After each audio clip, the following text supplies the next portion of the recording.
Hello everyone, welcome back to my YouTube channel Learn with Sumi. In this video we're going to get started with the magnitude of the vector. Okay, so what is magnitude of a vector?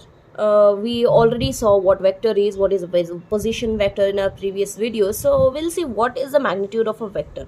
Magnitude is what simply the quantity or the weight or the length, whatever it is representing the object, the quantity of an object, we call it as magnitude. So if a vector is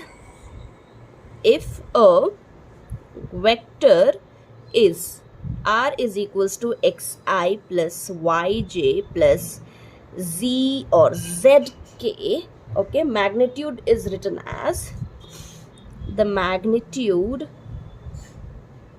is written as, okay, this is represented as mod r or magnitude of r equals to square root of x square plus y square plus z square.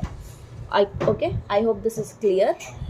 So this tells you how long the vector is, like the distance from the origin, from the point, from the origin to the point xyz, or okay, so it tells you the distance or the force or whatever it is. So x, not the force here, it is 3 points, so x square plus y square plus z square. So of course the from origin to the point. So in 2D, consider in 2D, if z is equals to 0, then it becomes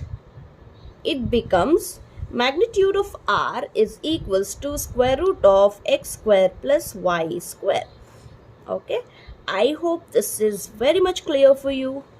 Okay, if you understood this, give a thumbs up and like, subscribe, share it with your friends. Thank you so much for watching.